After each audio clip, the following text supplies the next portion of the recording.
하나님의 말씀은 사도행전 10장 38절부터 41절 말씀이 되겠습니다.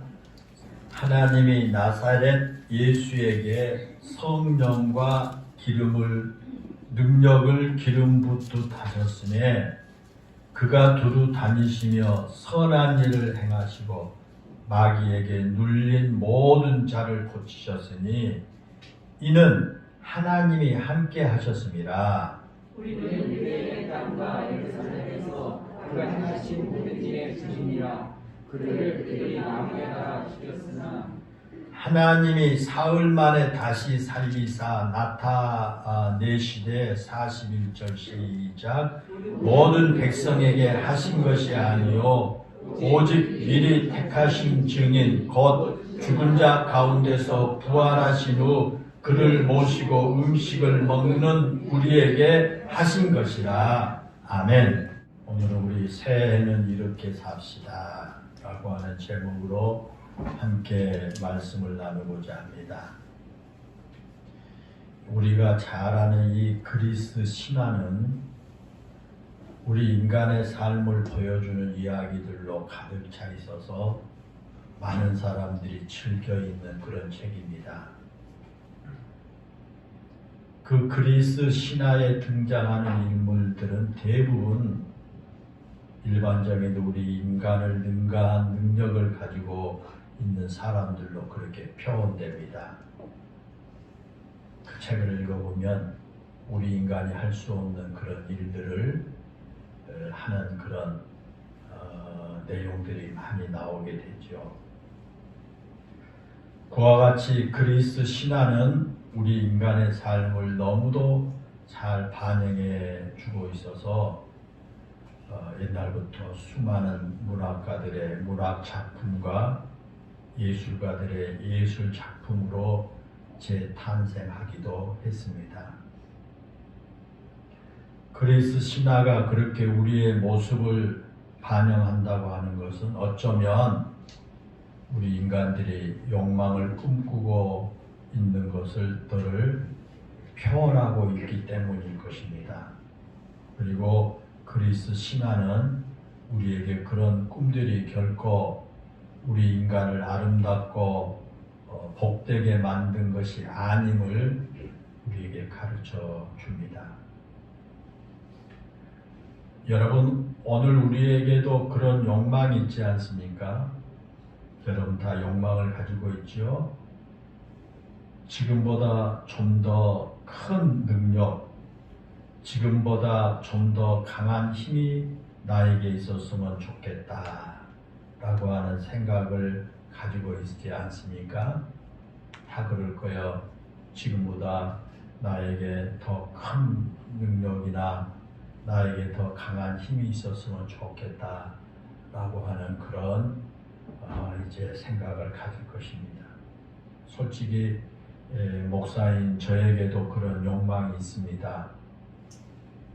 내가 지금보다 말재주가 더 좋아서 설교를 탁월하게 했으면 좋겠다라고 하는 그런 소원도 있습니다.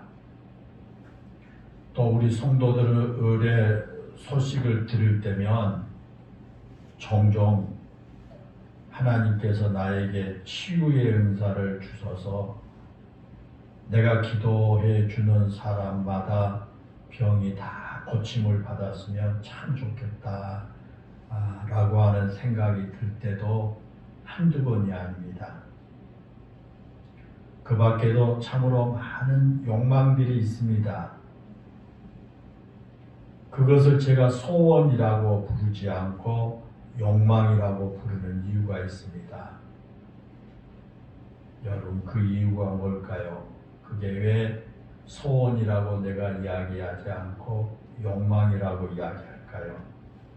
잘 들어보십시오. 우리는 지금 2022년 새해를 맞이했지 않습니까? 그리고 오늘은 그 두 번째 주일입니다. 오늘 새해 들어 이 두 번째 주일 예배를 드리면서 우리 자신에게 나에게 있는 소원이 무엇인가 라고 한번 물어보십시다. 새해가 시작되었는데 금년에 나에게 소원이 무엇인가? 라고 한번 물어보십시오. 그리고 그것이 혹시 나에게 욕망이 아닌가를 우리 스스로 한번 물어보아야 하겠습니다. 소원과 욕망은 분명히 다릅니다. 소원은 우리의 부족한 것을 채우고 싶어하는 현실적인 욕구입니다. 내가 부족한 것을 채우고자 하는 현실적인 욕구가 소원입니다. 반면에 욕망은 무언가 심리적으로 부족한 것을 갈구하는 욕구를 의미합니다. 그래서 소원이 이루어지면 우리의 삶이 보다 더 풍요로워지고 성숙해지게 됩니다. 그러나 반면에 욕망은 그것을 이룸으로써 오히려 나의 삶이 더 초라해지고 볼품이 없어지게 되는 것입니다.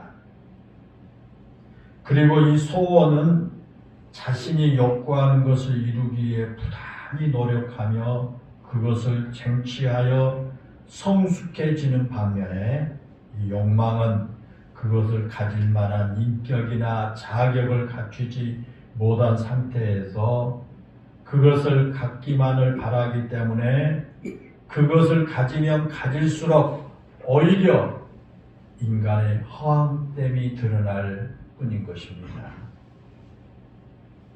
하나님은 오늘 우리가 소망을 갖고 살기를 원하십니다.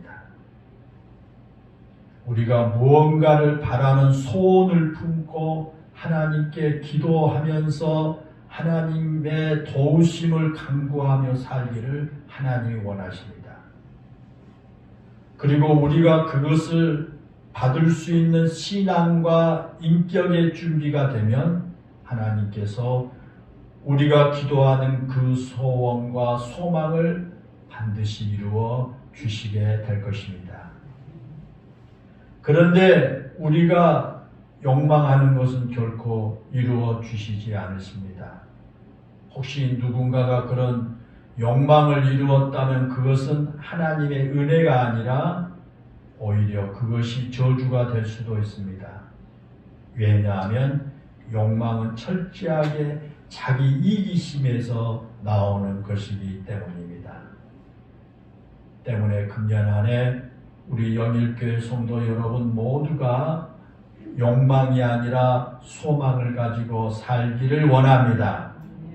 우리 모두가 마음의 소원을 품고 하나님께 기도하며 하나님의 도우심을 구하는 한 해가 되기를 소망합니다. 그러면 여러분, 오늘 새 두 번째 주일 예배를 드리는 우리가 가져야 할 그 소망, 우리가 가져야 할 소원이 뭘까요? 새해를 시작하면서 우리가 어떤 소원, 어떤 소망을 가져야 될까라는 겁니다. 하나님께서 오늘 우리가 어떤 소망을 품고 살기를 원하실까? 금년 한 해 하나님께서 우리 성도들이 어떤 소망을 가지고 살기를 원하실까라는 겁니다. 물론 하나님께서는 우리에게 어떤 무기로도 생명을 해할 수 없는 튼튼한 몸과 엄청난 힘을 주실 수도 있고요. 남들이 하지 못한 멋진 일을 할 수 있는 능력을 하나님께서 우리에게 주실 수도 있습니다. 그리고 우리를 형통한 삶으로 이끌 수도 있고요. 남들보다 뛰어난 재능을 주실 수도 있고 남들 앞에 떵떵거리며 살게 하실 수도 있습니다. 그런데 여러분, 우리는 그런 것을 바라는 것이 결국 욕망이라고 하는 것을 알아야 됩니다. 하나님께서는 오늘 우리가 그런 거짓된 욕망과 세상 사람들이나 바라는 그런 헛된 것을 추구하며 사는 것을 결코 원하지 않으신다는 것입니다. 그렇다면 여러분, 하나님께서 우리에게 원하신 것은 뭘까요? 오늘 본문은 우리에게 오늘을 살아가는 우리가 꼭 가지고 살아야 할 두 가지를 가르쳐 줍니다. 아니, 하나님께서 오늘 우리가 무엇을 소망하며 무엇을 기대하며 살아가야 하는지를 가르쳐 줍니다. 금년 한 해 동안 우리 성도들이 무엇을 소망하며 무엇을 기대하며 살아가야 할 것인가를 오늘 본문에 말씀하십니다. 오늘 우리가 믿음으로 살려고 할 때 꼭 필요한 것, 믿음으로 세상을 살아가야 하는 우리 성도들이 반드시 소망하며 살아야 할 것이 무엇인지를 가르쳐주고 있는 것입니다. 그것은 한마디로 정리하면 성령과 능력입니다. 오늘 본문은 베드로 사도가 가이사랴에 있는 고넬로에게 설교한 말씀 중에 일부분입니다. 이방인인 고넬로가 하나님을 경외하며 기도하는 중에 요빠에 있는 베드로를 청하라고 하는 그런 환상을 보게 됩니다. 그리고 즉시 사람을 보내서 베드로를 가이사랴로 오게 청했습니다. 그러자 고넬로의 집에 도착한 베드로가 말씀을 듣기 위해 모인 고넬로와 그 집에 모인 사람들에게 말씀을 선포하기 시작합니다. 설교를 합니다. 그러면서 오늘 본문 38절에서 하나님이 나사렛 예수에게 성령과 능력을 기름 붓듯 하셨음에 그가 두루 다니시며 선한 일을 행하시고 마귀에게 눌린 모든 자를 고치셨으니 이는 하나님이 함께 하셨습니다. 그랬습니다. 이것은 예수님께서 이 땅에 오시면서 행하신 일들을 잘 표현한 말씀이 되겠습니다. 예수님께서 하나님 나라를 이루기 위해서 이 땅에서 사역하신 동안 하신 모든 일들이 선한 일을 행하시고 마귀에게 눌린 자를 고치신 것이다. 그렇게 말합니다. 이 말씀은 단순히 예수님께서 선한 일을 행하셨다는 것, 그리고 마귀에게 눌린서 고통받는 사람들을 고쳐주셨다는 것만으로 끝나는 게 아닙니다.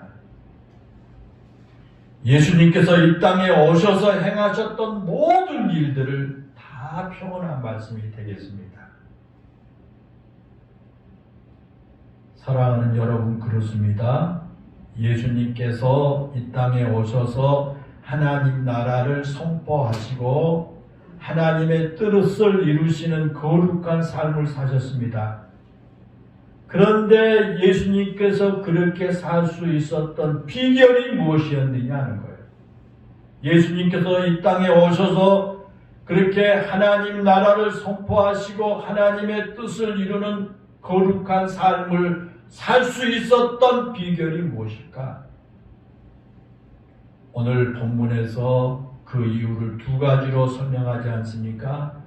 하나는 하나님께서 성령을 기름 붓듯 부어주셨다는 것이고, 다른 하나는 능력을 기름 붓듯 부어주셨다라는 그런 말씀입니다. 그런데 여기서 우리가 주목해야 할 것이 있습니다. 그것은 예수님을 지칭해서 나사렛 예수라고 표현하죠. 나사렛 예수라고 표현합니다. 여러분, 왜 예수님을 여기서 나사렛 예수라고 표현했을까요? 물론 나사렛 예수라는 표현은 나사렛 출신의 예수다라고 하는 의미가 있습니다. 우리가 성경에 보면 가롯 유다라고 말하죠. 그 표현은 가롯이라고 하는 지역 출신의 유다, 그런 뜻이죠. 또 아리마대 요셉이라고 하는 말이 나오는데 이건 아리마대라고 하는 지역 출신의 요셉이다 그런 뜻입니다. 그 당시 표현 방식이 그랬습니다. 누군가를 지칭할 때 그 출신 지역을 함께 붙여서 불렀습니다. 같은 이름을 가진 사람들이 많아서 그들을 구별하기 위해서 아마 그렇게 그들의 출신 지역을 앞에다 불렀을 거예요. 우리나라에도 옛날에 보게 되면 그렇잖아요. 저 광주에서 시집을 왔다 그러면 광주댁 그러게 부르고요.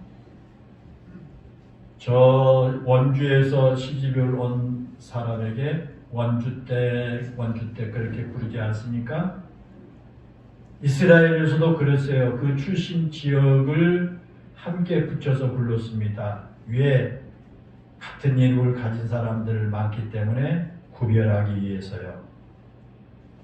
그런데 오늘 본문에서 예수님을 나사렛 예수라고 부른 것은 예수님이 나사렛 출신의 예수라는 것을 알려주기 위한 것이 아닙니다. 왜냐하면 그 당시 예수님은 나사렛 사람이라는 것을 대부분이 다 알고 있었기 때문에 굳이 예수님의 이름 앞에다 출신 지역을 넣을 필요가 없었습니다. 그렇다면 여러분, 왜 베드로가 설교하면서 예수님을 나사렛 예수라고 표현했을까? 그 출신 지역을 나타내주기 위한 것이 아니었다면 왜 그렇게 표현을 했을까라는 겁니다. 예수님께서 메시아라는 것을 강조하려고 했다면 오늘날 우리가 자주 쓴 것처럼 예수 그리스도라고 표현한 것이 더 깊은 의미가 있었을 겁니다. 예수님은 메시아시다라는 뜻이기 때문입니다. 그런데 베드로는 아직 복음을 알지 못한 고넬로에게 설교하면서 예수님을 나사렛 예수라고 표현하면서 설교하지요. 그 이유는 그 다음에 나오는 말씀과 연결해서 우리가 생각하면 이해가 됩니다. 자, 나사렛 예수라는 표현은 예수님의 인간됨을 강조할 때 자주 쓰인 표현입니다. 예수님이 나사렛 출신이라고 하는 것보다 예수님의 인간적인 면, 예수님이 인성과 신성이 있으시지 않습니까? 그러나 예수님의 인간됨을 나타내 줄 때 많이 그렇게 사용합니다. 메시아이신 예수님께서 나사렛이라고 하는 동네에 사셨습니다. 나사렛에서 예수님은 인간적인 삶을 사신 분이에요. 나사렛 동네에서 살면서 예수님이 그 인간적인 그 삶을 산 겁니다. 예수님께서 공생애를 시작하기 전에 나사렛에서 여러분 몫으로 사신 삶은 전적으로 인간적인 삶이었습니다. 그 당시에 가장 인간 사람들에게 좀 천하게 여겼던 직업 중에 하나가 이 도살하는 사람들, 그 다음에 목수, 이런 사람들이 아주 평범하고 좀 서민적인 그런 삶이었는데 예수님께서 나사렛에서 목수의 일을 하며 사셨지 않습니까? 이건 아주 인간적인 삶이에요. 물론 예수님께서 나사렛에서 목수의 일을 하실 때 성실하게 그 일을 하셨습니다. 깨부리지 아니하고 열심히 그 목수의 일을 하셨습니다. 그렇다고 해서 예수님이 어떤 능력이 있어서 목수로서 집을 지을 때 남들은 1년에 걸쳐서 지어야 하는데 예수님이 단 하루 만에 짓는다거나 다른 사람은 열심히 톱질을 하거나 돌멩이를 깨뜨리기 위해서 힘차게 망치질을 하고 있을 때 예수님은 힘들지 않고 나무를 자르거나 돌멩이를 깨뜨리는 어떤 그런 능력을 가지고 일하지 않으셨습니다. 예수님은 이처럼 전적으로 인간이셨습니다. 다른 사람들처럼 힘든 일을 하실 때는 힘들어 하셨고요. 다른 사람 누군가가 마음이 아파서 눈물을 흘릴 때는 예수님께서도 그런 일을 당하시면 눈물을 흘리셨습니다. 그와 같이 우리 인간과 똑같은 삶을 사셨습니다. 결코 무언가 특별한 능력을 가지고 사시지를 않았습니다. 그런 예수님께서 하나님 나라를 이루시기 위해서 복음을 전파하시는 일이나 병자를 고치시고 귀신을 쫓아내신 기적을 행하셨죠. 여러분, 어떻게 그런 일이 가능했을까? 우리와 똑같은 그런 인간적인 삶을 사셨는데 예수님께서 하나님의 나라를 이루기 위해서 복음 전하실 때는 병자를 고치시고 귀신을 쫓아내시는 그런 기적을 행하셨는데 어떻게 그런 일이 가능했을까? 그 이유는 그 다음에 나오는 말씀에 보면 합니다.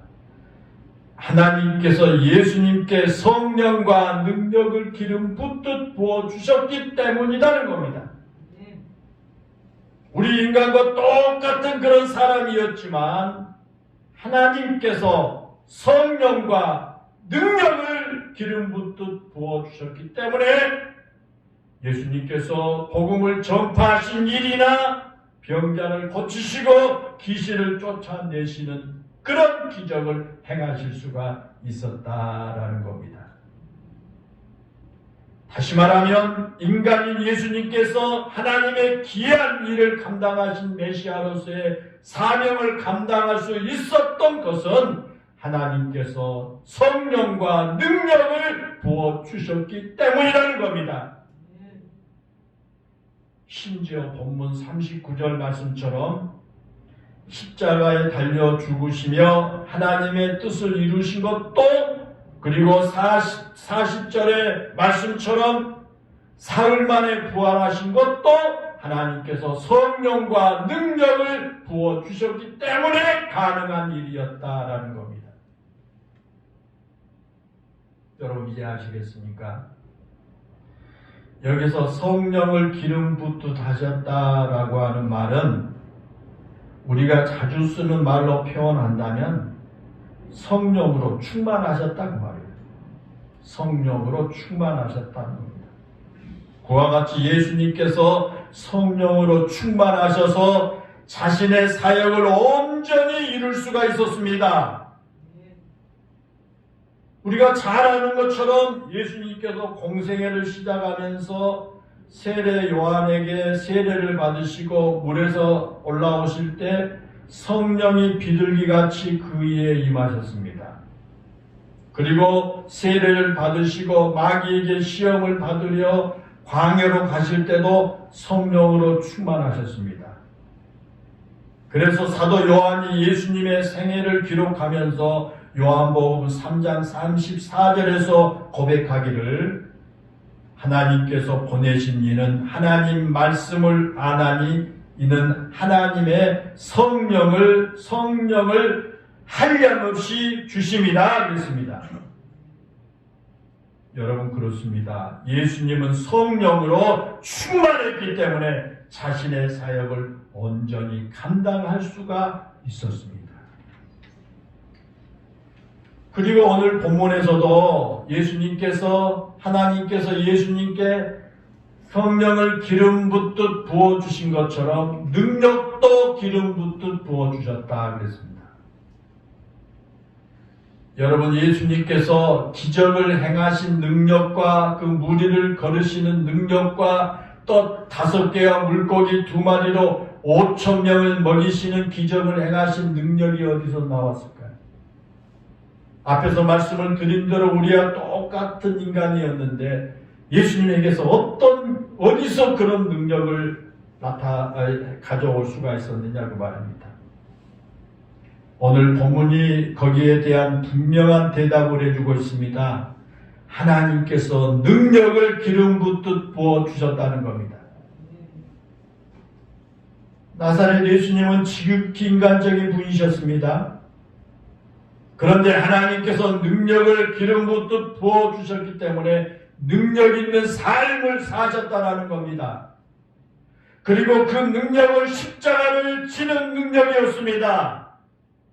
자신을 체포하기 위해 겟세마네 동산에 찾아온 그 그들의 눈을 피해서 도망치는 그런 능력이 아니라 그들에게 당당하게 체포당하신 능력입니다. 자신이 십자가에 못 박히실 때 비웃은 사람들의 조롱처럼 십자가에서 뛰어내리는 그런 능력이 아니라 십자가에서 죽으심으로 하나님의 뜻을 이루신 능력이었습니다. 자신이 가진 힘을 앞세워서 사람들을 위해 군림하는 능력이 아니라 지극히 낮은 자리에서 남을 섬기고 심지어 자신의 목숨을 그들을 위해 내어주신 능력입니다. 여러분, 그런 능력이 어디서 나왔냐 그 말이에요. 그런 능력은 하나님께서 주신 거라는 거예요. 하나님께서 주신 능력이라는 겁니다. 사랑하는 여러분, 금년에 우리도 하나님께서 성령 충만을 주시기를 기도하십시다. 하나님께서 예수님께 성령을 기름 붓듯 부어주셨듯이 우리에게도 성령으로 충만하게 해달라고 기도하십시다. 우리에게도 능력을 달라고 기도하십시다. 예수님께 능력을 기름 붓듯 부어주셨듯이 금년 안에 우리에게도 능력을 달라고 기도를 하십시다. 그런데 여러분, 중요한 것이 하나 있습니다. 그렇게 성령으로 충만해서 무엇 하겠다는 거냐고 말입니다. 하나님, 금년 안에 나에게 성령으로 충만하게 해 주옵소서.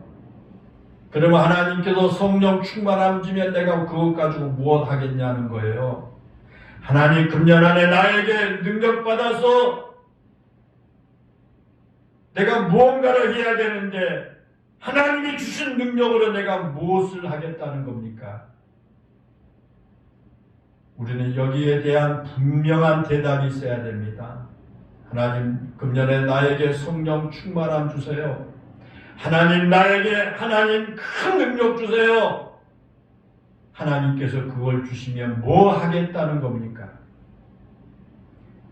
오늘 본문에 보면 하나님이 나사렛 예수에게 성령과 능력을 기름 붓듯 하셨음에 그가 두루다니며 선한 일을 행하시고 마귀에게 눌린 모든 사람을 고치셨으니 이는 하나님이 함께 하셨습니다. 그랬습니다. 여러분, 여기에 보면 예수님은 성령과 능력으로 충만하셔서 선한 일을 하셨습니다. 그리고 성령과 능력으로 충만해서 마귀에 눌린 사람들을 고쳐주셨습니다. 성령으로 충만해서 자신의 욕망을 이루는 일을 하지 않았습니다. 하나님께서 주신 능력을 자신을 위해 사용하지 않았습니다. 그럴 때 하나님께서 그런 능력을 이루어 주신 줄로 믿습니다. 사랑하는 여러분, 그렇습니다. 성령 충만은 우리의 욕망을 이루는 도구가 절대 아닙니다.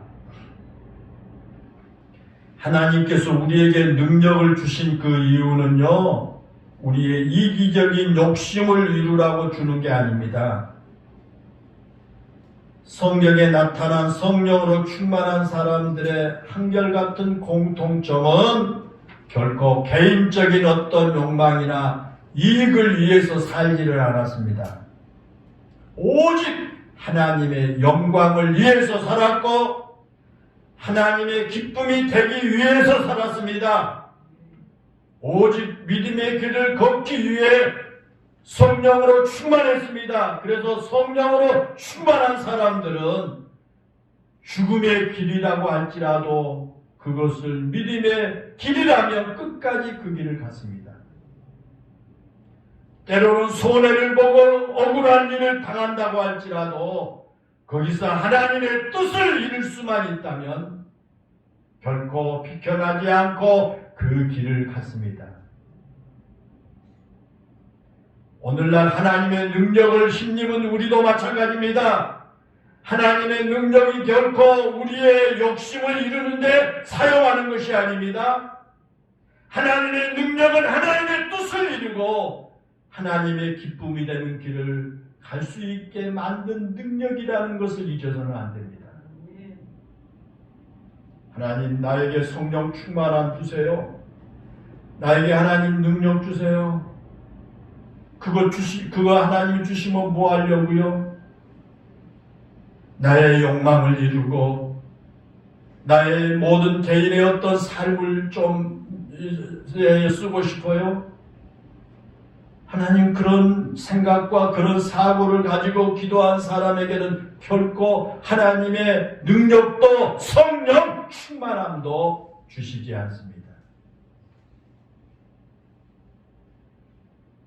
여러분, 그렇습니다. 쉽게 예를 들겠습니다. 학생들이 공부를 잘해서 좋은 대학 가게 하는 것이 하나님의 능력이 아닙니다. 그렇게 하려고 하나님 능력 주시지 않습니다. 부동산 투기를 잘해서 몇 년 만에 수억, 수십억 버는 것이 하나님의 능력이 아닙니다. 하나님의 능력 주셔서 그렇게 되는 게 아닙니다. 남들보다 빨리 승진하는 것이 하나님의 능력이 결코 아닙니다. 그것은 우리의 욕망뿐입니다. 사랑하는 여러분, 하나님의 능력은 우리의 욕망을 이루는데 사용해서는 안 됩니다. 우리가 아무리 뛰어난 능력을 가지고 있다고 할지라도 그 능력을 잘못 사용하면 비참한 최후를 맞이하게 될 것입니다. 하나님의 능력을 구하다가 오히려 비극의 주인공이 되어서는 안 될 것입니다. 사랑하는 성도 여러분, 새해에는 이렇게 사십시다. 새해에는 성령과 능력으로 사십시다. 그리고 하나님의 능력은 하나님의 거룩하신 뜻을 이루는 데 쓰여져야 한다는 것을 잊지 말고 사십시다. 새해에는 하나님의 그런 능력을 구하고 하나님의 그 능력을 힘입어서 하나님의 영광을 위한 삶을 사시기를 바랍니다.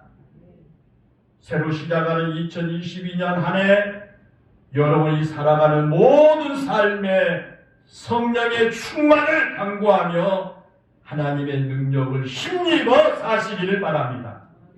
그럴 때 하나님께서 여러분과 함께 하셔서 믿음으로 세상을 이길 수 있는 힘을 여러분에게 주시고 하나님이 여러분들을 도와 주실 줄로 믿습니다.